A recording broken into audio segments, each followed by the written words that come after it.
Dénouement sur l'aéroport de Tunis, les terroristes palestiniens ont négocié leur édition et libéré les membres de l'équipage qui étaient leurs derniers otages.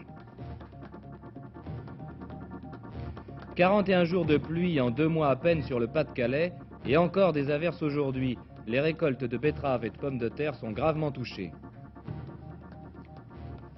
Après le Goncourt et le Renaudot, le Femina et le Médicis. C'est la deuxième vague des prix littéraires qui sont décernés en ce moment même à Paris. Et puis, mesdames, mesdemoiselles, messieurs, bonjour, on reparle du professeur Barnard que voici. Le chirurgien sud-africain a pratiqué la nuit dernière au Cap une opération assez extraordinaire. Figurez-vous que, grâce à cette opération, un homme vit avec 2 cœurs.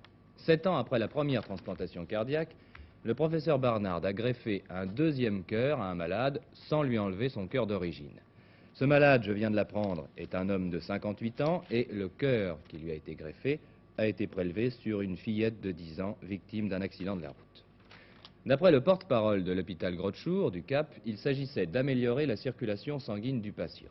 C'est évidemment la première fois qu'une telle opération a lieu dans le monde. Reste à savoir évidemment si elle peut faire progresser la technique et les chances de réussite des greffes cardiaques. On sait que le principal problème à résoudre est le phénomène de rejet du greffon par l'organisme. Ce 2e cœur étant pour le malade un corps étranger, il est à craindre évidemment qu'il subisse les mêmes effets. L'avenir le dira.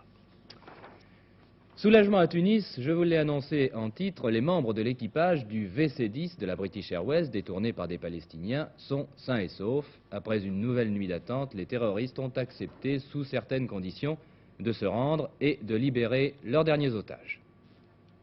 C'est fini. On soupire à Tunis où la joie éclate partout. Les Palestiniens, auteurs du détournement du VC-10 de la British, sont en lieu sûr. Où? Les autorités ne me l'ont pas indiqué, mais probablement dans les environs de Tunis, en attendant. Une chose est certaine, les modalités de leur accueil se sont faites en accord avec le bras droit de Yasser Arafat, leader de l'OLP, Abou Ayad, qui a participé aux négociations dès le début. Négociations doublement difficiles, puisque les Fédayines ont atterri à Tunis sans autorisation et que l'OLP condamne l'action de ce groupe palestinien. L'OLP a d'ailleurs présenté ses condoléances à la famille de l'otage allemand tué d'une balle dans la nuque. Abou Ayad me l'a fait savoir tout à l'heure. Le gouvernement tunisien a d'abord voulu sauver les vies humaines, m'a-t-on expliqué. Tous les aspects de son geste politique consistant à accueillir les Palestiniens seront examinés ultérieurement. À 8h pile, tous les regards étaient braqués sur l'appareil dont on savait qu'il recelait des bombes placées par les Palestiniens. Mais dès 8h30, c'était officiel, la Tunisie acceptait les Fédayines. J'ai assisté à l'évacuation totale du VC-10 vers 9h30. Ces hommes, enfermés depuis tant de jours dans l'avion, étaient exténués. Les membres d'équipage étaient immédiatement transportés vers les salons de l'aéroport. Quant aux Palestiniens qui voulaient des garanties sur la façon dont ils seraient traités et qui se sont rendus sans armes, ils sont d'abord restés au pied de l'appareil. Tous les Tunisiens que j'ai rencontrés m'ont parlé avec passion de cet accueil. C'est la première fois que cela arrive chez nous, m'ont-ils dit. Nous sommes nombreux à être pour la cause palestinienne, mais contre le terrorisme qui nous choque profondément.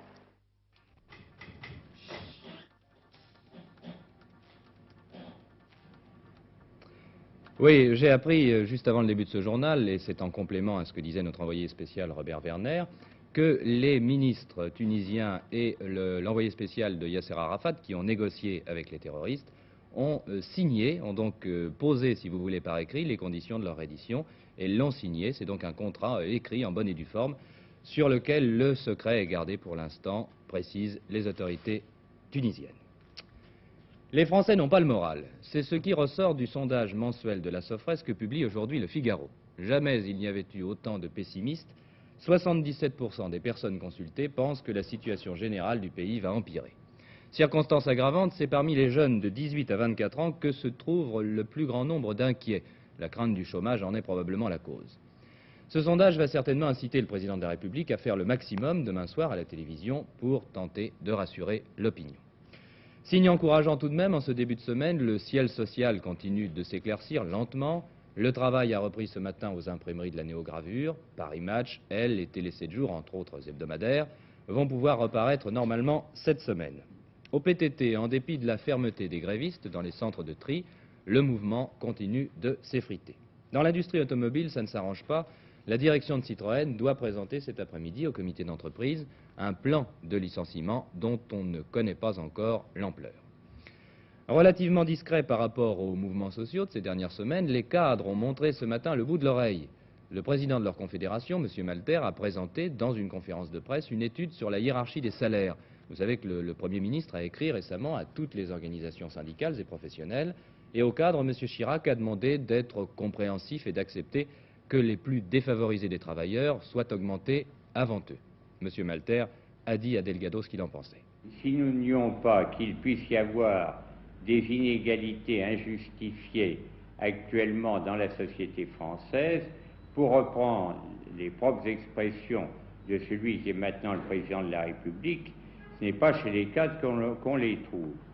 On ne peut pas nous demander à la fois de faire un effort supplémentaire pour sauver l'économie du pays et en même temps, en toutes circonstances, considérer qu'il faut rétrécir un peu plus l'éventail hiérarchique. C'est tellement vrai et qu'il y a actuellement une révolte, notamment chez les agents de maîtrise, qui se trouvent être les premiers touchés. Je crois que l'on ne peut absolument pas continuer cette politique, ce serait très grave, et nous avons l'intention de le dire au Premier ministre, d'autant plus qu'en cette fin d'année, l'on va décider quelle va être l'augmentation du plafond de la sécurité sociale. Or, il faut absolument changer de critère. Nous admettons que ce plafond soit augmenté à due concurrence l'augmentation moyenne des salaires, cadres compris, mais certainement pas au niveau des salaires horaires ouvriers. Est-ce que c'est donc un non définitif que donnent les cadres à l'effort demandé par le Premier ministre? Écoutez, les cadres discutent sur le plan des conventions collectives, mais d'une manière générale, nous sommes à la limite. Et je dirais même qu'en ce qui concerne la fonction publique, nous demandons le phénomène inverse, car nous pouvons faire la démonstration que les très hauts fonctionnaires ont été augmentés à peu près dans le même pourcentage que les plus bas. Mais nous qui sommes au milieu, agents cadre B ou cadre A, c'est le phénomène contraire, nous sommes dans la fosse aux cadres, et si l'on ne veut pas voir se renouveler des grèves aussi importante que celle des PTT qui n'est pas terminée, il serait quand même nécessaire de penser au personnel d'encadrement, qui a la lourde responsabilité d'essayer de faire en sorte que les services publics fonctionnent normalement. Suite de la polémique entre les partis communistes et socialistes. René Andrieux, le rédacteur en chef de l'Humanité, répond ce matin dans son journal aux dernières déclarations de M. Mitterrand et de ses amis. Pendant ce week-end, le comité directeur du Parti socialiste a proposé aux communistes le dépôt d'une motion de censure contre le gouvernement. Alors, réponse de René Andrieux, ce serait insuffisant pour renverser la majorité actuelle. D'autre part, à François Mitterrand, qui a parlé de tirs d'artillerie sans raison sérieuse de la part du PC contre le PS, René Andrieux répond « Pas de tirs d'artillerie, mais au contraire, des raisons sérieuses ». On a beaucoup parlé des inondations en Bretagne, mais dans le Nord aussi, les conséquences se révèlent catastrophiques pour l'économie. Pensez qu'en 2 mois à peine, octobre et novembre, qui n'est pas terminé, il a plu pendant 41 jours. Ce ne sont pas les rivières qui débordent dans le Pas-de-Calais, mais la terre qui n'arrive plus à absorber l'eau. Les habitants se demandent quand cela va cesser. Aujourd'hui, en effet, encore, la météo annonce des averses intermittentes. Il pleut, en effet, sur le Nord, qui a été déclaré département sinistré. Et vous allez voir que cette mesure se justifie amplement. Flaques d'eau, chemins boueux, champs imbibés et impraticables, depuis 2 mois, c'est dans le Pas-de-Calais le décor quotidien. Ici, les méfaits provoqués par les intempéries et les précipitations inhabituelles ont atteint des proportions dramatiques, au point que le préfet du Pas-de-Calais a dû récemment déclarer son département zone sinistrée. Contrairement à l'image que l'on peut avoir depuis l'autoroute du Nord, le Pas-de-Calais est un département essentiellement agricole. C'est même sur ce plan une très riche région, sans doute l'une des plus intensives de France. Mais aujourd'hui, dans la bouche de tous les agriculteurs, un seul mot revient toujours, la catastrophe. 3 zones sont particulièrement touchées. Le Boulonnais tout d'abord. C'est une région d'élevage aux terres lourdes. Chassée par les eaux, la grande majorité du bétail a regagné l'étable avec un mois d'avance. Les agriculteurs se trouvent donc dans l'obligation d'entamer les stocks de fourrage. Mais il y a plus grave, les animaux risquent en effet de manquer de nourriture à plus ou moins brève échéance, car 40 à 50% des cultures destinées à leur alimentation pourriront sur pied. Beaucoup d'éleveurs envisagent déjà de vendre tout ou partie de leur cheptel. Seconde zone éprouvée, la région des Watringues, tout au nord du département. c'est le plat pays, la plaine conquise sur la mer. On y cultive intensivement la betterave sucrière. Ici, le désastre est tel que la récolte n'est plus possible car les machines ne peuvent plus pénétrer dans les champs. Déjà, certaines sucreries tournent au ralenti, d'autres ne tarderont pas à cesser provisoirement leur activité, faute de matières premières. Il n'est donc pas impossible que le consommateur subisse le contre-coup de cette situation. En tout cas, les grands moyens ont été mis en place pour tenter d'évacuer l'eau. Une énorme pompe déverse chaque jour dans le port de Calais 120 000 mètres cubes d'eau, accroissant ainsi d'un tiers la capacité de ce canal, seul exutoire vers la mer pour toute cette région.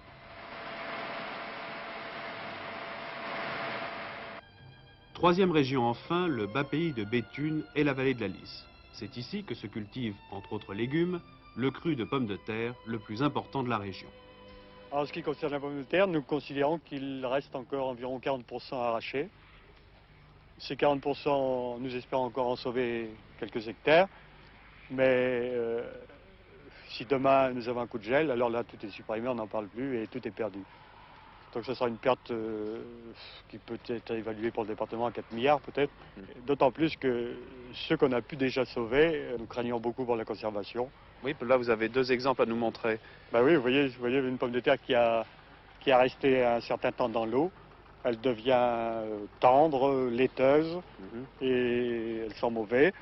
Et si vous mettez ça en tas, ça provoquera un échauffement dans le tas et d'ici un mois ou deux, ça sera la pourriture complète.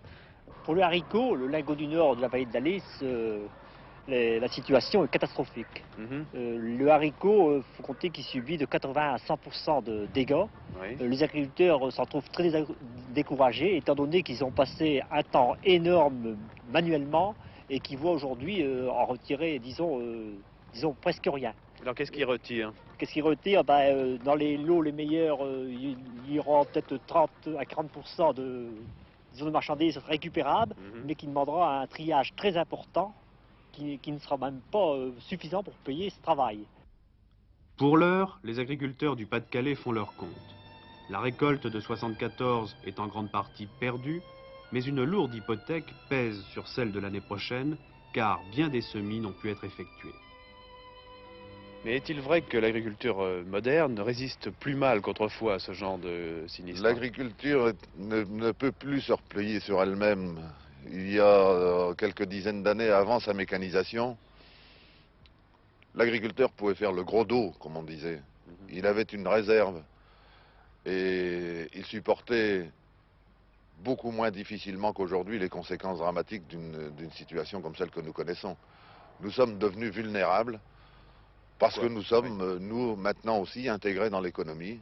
Il nous faut le carburant, les engrais, les produits de traitement, l'alimentation pour les animaux. Tout ça vient de l'extérieur à l'heure actuelle et demande de la trésorerie pour d'y faire face. C'est la conséquence de la modernisation de l'agriculture, intégrée dans une économie qui a évolué. Un bilan, il est encore bien difficile de le dresser. Selon les premières estimations des organisations agricoles, il pourrait dépasser les 10 milliards de francs. Enfin, tout aussi difficile à évaluer, c'est l'incidence sur les prix qu'un tel sinistre peut engendrer dans un proche avenir.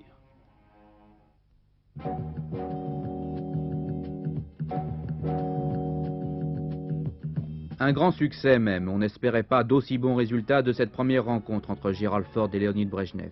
Les entretiens ont commencé dans ce train qui reliait l'aéroport au Datcha, proche de Vladivostok.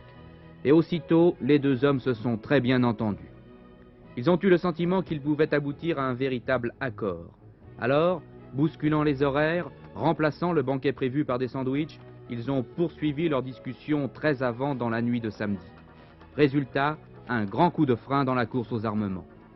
Ils se sont mis d'accord sur la manière de comptabiliser dans chaque pays les fusées porteuses de bombes atomiques. Autrement dit, ils ont levé le principal obstacle qui empêchait la signature d'un traité de limitation des armes nucléaires. Un traité qui sera sans doute signé en juin prochain lorsque Brejnev viendra à Washington. Ce que Richard Nixon n'avait pu obtenir en 5 ans, Ford l'a obtenu en 36 heures. Il est vrai que le nouveau président des États-Unis est plus crédible, il ne traîne pas derrière lui le lourd boulet du Watergate. Ce matin, la presse américaine comme la presse soviétique se félicite du succès de cette rencontre. Tous les éditoriaux le soulignent, Cette volonté de parvenir à un accord doit rassurer dans chaque pays les sceptiques opposés à la détente. Le renforcement de la coexistence pacifique se manifeste dans d'autres domaines que la limitation des armements. Ainsi, à propos du Proche-Orient, dans le communiqué final signé par Ford et Brejnev, les deux pays marquent bien leur intention de tout faire pour empêcher une reprise de la guerre entre Israël et ses voisins arabes. L'insistance sur les intérêts légitimes du peuple palestinien peut laisser espérer un déblocage de la conférence de la paix à Genève. En tout cas, ces bonnes intentions faciliteront sans doute la mission de Kurt Waldheim, secrétaire général de l'ONU, arrive aujourd'hui au Proche-Orient.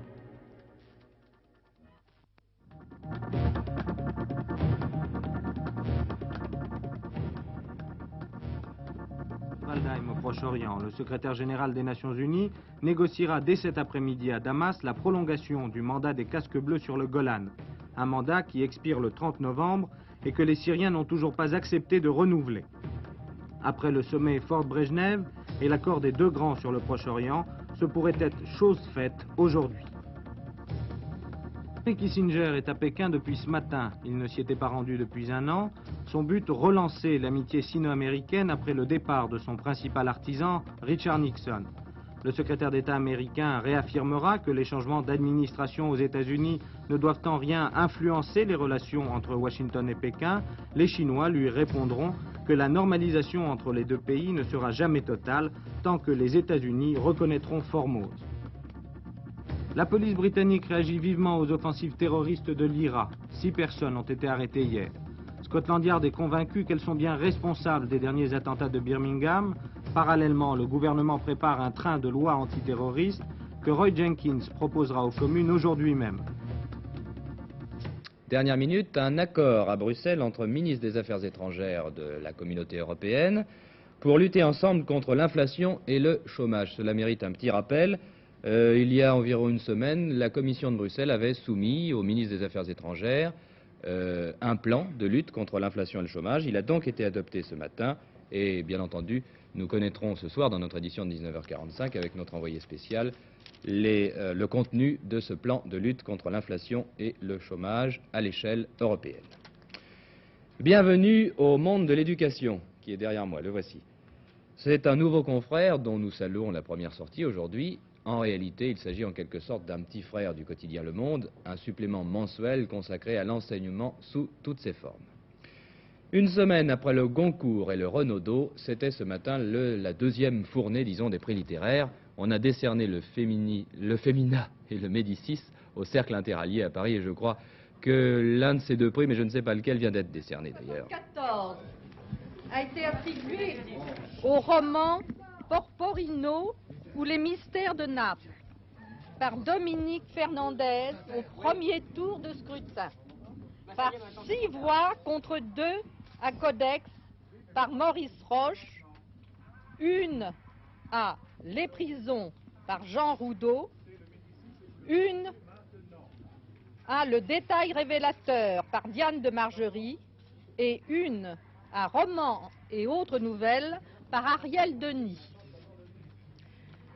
Le prix Médicis étranger 1974 a été attribué au roman Livre de Manuel de Julio Cortázar au premier tour de scrutin par 8 voix contre 1 à La fête du maïs par Thomas Tryon, 1 à Playing House par Frederica Wagman et 1 abstention.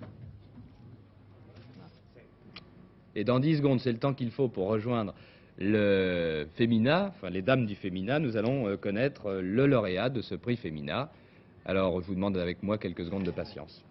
Madame Elisabeth Barbier, présidente du jury Femina pour l'année 1974, ayant fait usage de la voix prépondérante qui lui est conférée par les statuts, le prix Femina 1974 a été attribué au 12e tour par 4 voix au roman de René-Victor Pile, L'imprécateur, contre 4 voix au roman de Marie Sils, Espérance, 1 voix à Ma grand-mère Héloïse, par Gilles Sédor Roy et une abstention. Oui, Pile était favori, ce n'est pas une surprise.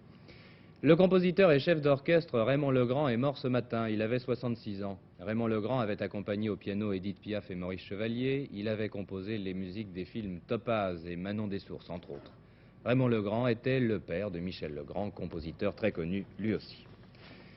Si vous avez vu le match de rugby France-Springboks ce samedi à la télé, une scène assez violente ne vous a certainement pas échappé. Dans une mêlée confuse, un avant sud-africain, dont le nom en tout cas m'échappe, a adressé un terrible crochet au Français Estève, qui est pourtant une armoire à glace et qui est allé au tapis.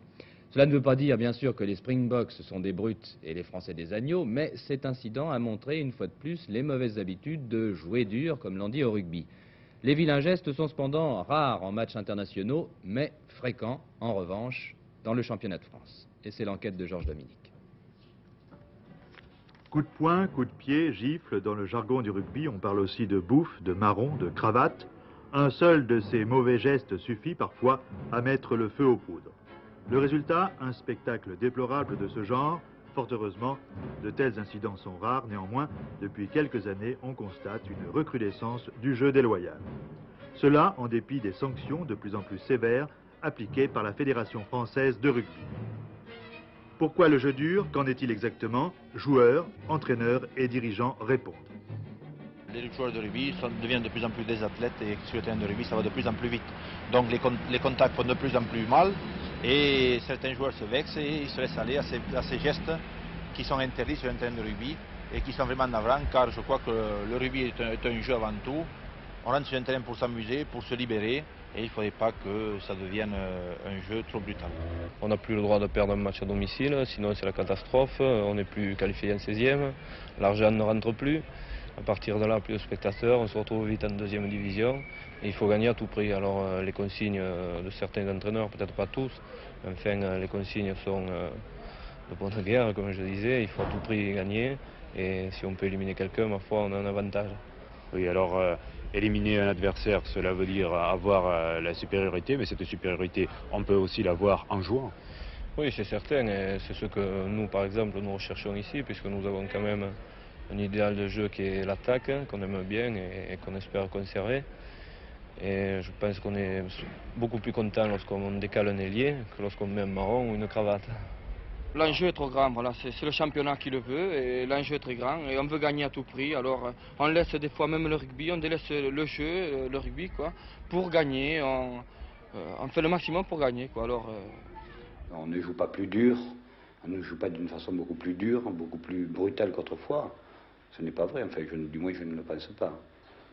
C'est le rythme qui a changé. C'est beaucoup plus plein. En match, il n'y a pas de trou comme autrefois avec des longs moments de récupération, soit aux touches, soit à toutes les phases statiques. C'est un perpétuel mouvement maintenant. On demande aux hommes beaucoup plus de qualité d'athlète qu'autrefois. Il ne faut pas voir le rugby actuel à travers le jeu dur. C'est une mauvaise image. Le rugby, c'est quelque chose de merveilleux. Il y a des joueurs qui s'amusent, contrairement à ce qu'on peut penser.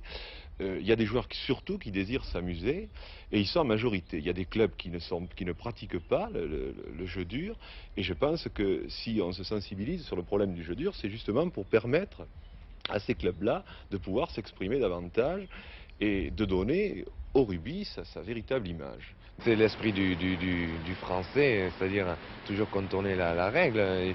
Le rugby fait 15 contre 15, mais si on peut jouer contre 14, c'est pas plus mal pour un français. Et je trouve que ce système de remplacement de joueurs va arrêter du moins cette hémorragie-là de jeu dur, quoi. Et je pense qu'actuellement, les joueurs ne savent plus s'amuser. Nous l'avons remarqué au dernier bouclier d'automne. Nous avons vu des matchs où quand même quelques joueurs essayaient de faire quelque chose, mais nous avons vu des matchs, je pense, assez décevants, surtout compte tenu de la personnalité et de la qualité des joueurs qui étaient sur le terrain. Pour moi, il y a deux sortes de catégories. Il y a l'entraîneur qui dit à son équipe qu'il faut gagner à tout prix, et l'éducateur qui doit dire à son équipe il faut gagner, mais en jouant au rugby. Et voilà pour moi la grande différence.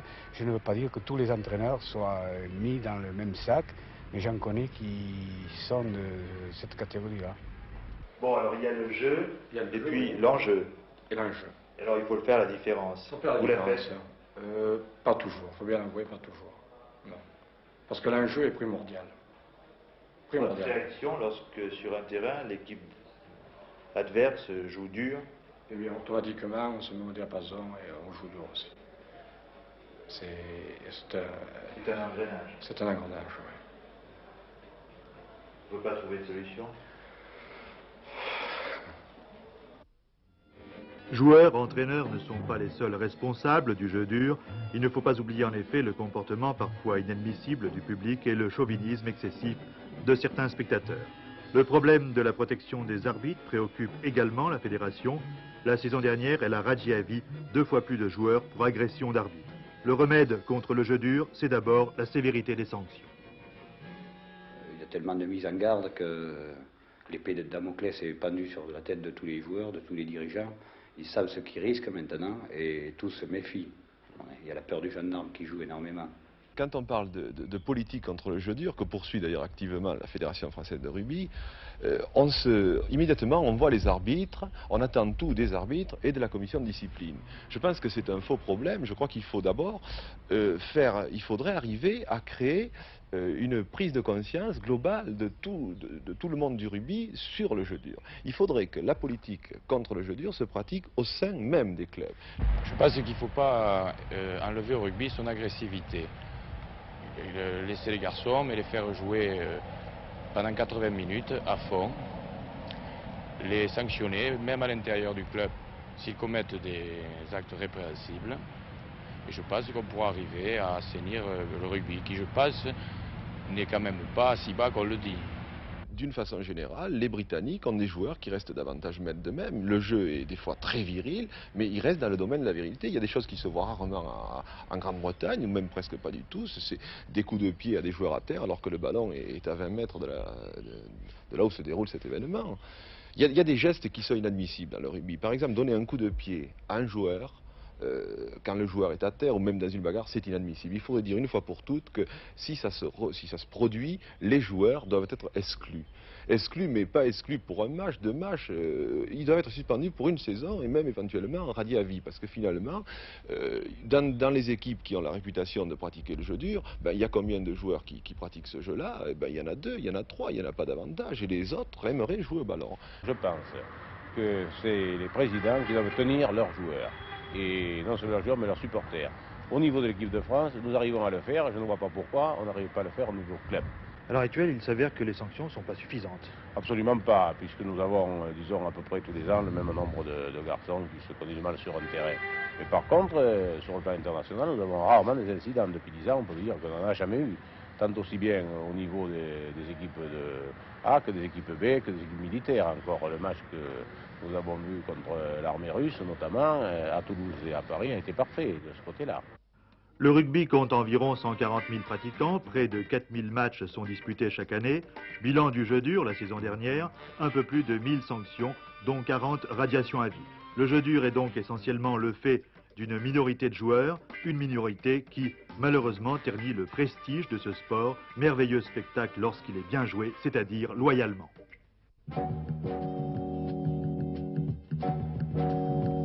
Cette affiche Vaincre le cancer que vous avez vue en France du 2 au 7 avril 1974 était celle de l'opération Espoir. Monsieur, quel était le but de cette opération? Le but de cette opération était naturellement d'apporter des fonds pour intensifier la campagne afin de vaincre le cancer. Les organismes qui ont été à la base de cette collecte sont la Ligue nationale française contre le cancer, ses comités départementaux et l'association pour le développement des recherches sur le cancer à Villejuif. Le produit de la collecte a été de 18 579 000 francs, c'est-à-dire 1 879 000 000 d'anciens francs. Ce qui est remarquable, n'est-ce pas, c'est ce résultat.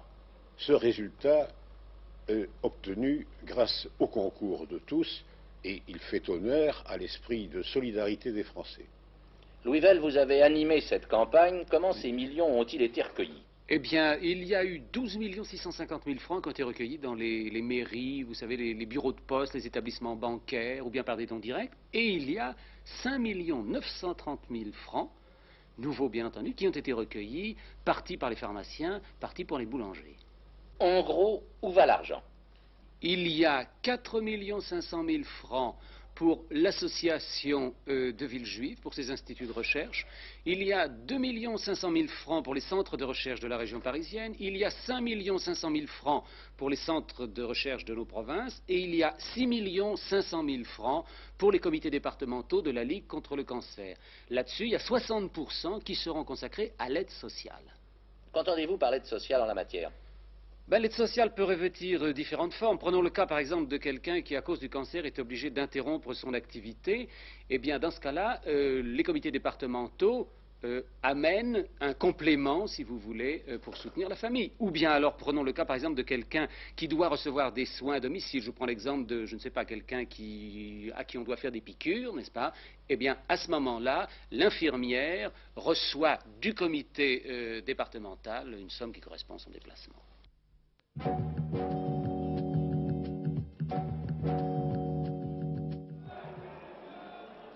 La Bourse de Paris poursuit sa convalescence après la forte baisse de ces 2 derniers mois.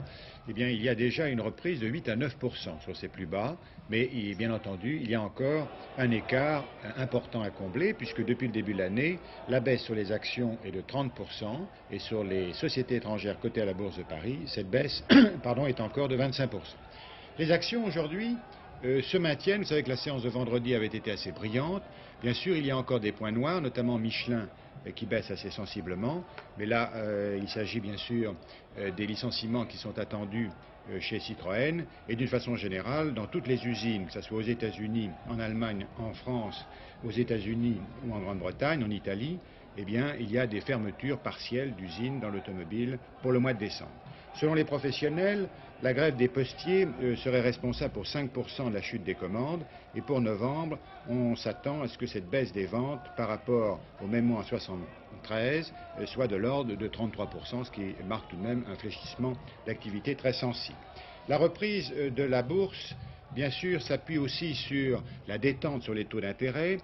Monsieur Jean-Pierre Fourcade a précisé que ces taux d'intérêt qui atteignaient 14% en juillet, maintenant sont retombés à 12%. C'est encore un niveau élevé, mais il semble bien que la décélération de cette hausse des taux d'intérêt puisse se poursuivre et on s'attend donc à une détente qui favorise bien sûr à la fois le marché des obligations et le marché des actions. Vous voyez qu'il y a eu des hausses sur Perrier notamment, la Lyonnaise des Eaux, Poquelin qui travaille beaucoup à l'exportation et également dans la sidérurgie, la Cierche, les hauts fourneaux de la Cierche, bien que la conjoncture aussi souffre du ralentissement des ventes d'automobiles.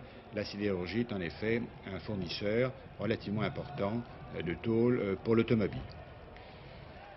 Sur le marché de l'or, les écarts sont très faibles.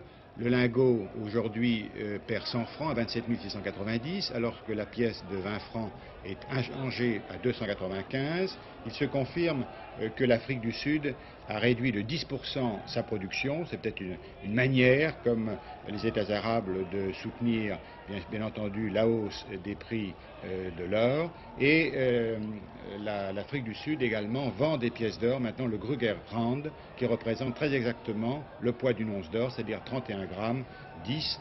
La monnaie royale britannique aussi s'apprête ou envisage à frapper des pièces d'or. Comme quoi il y a toujours un attrait pour le fabuleux métal jaune. En ce qui concerne l'emprunt 4,5, il est inchangé, comme vous l'avez vu, à 550. Voilà pour la Bourse de Paris. À vous les studios. Je me dépêche de vous rappeler, car j'en ai tout juste le temps, la principale information de la matinée. Le dénouement est intervenu ce matin sur l'aéroport de Tunis. Les terroristes palestiniens ont négocié leur reddition et ils ont libéré leurs derniers otages, les 3 membres d'équipage. Bon après-midi à tous.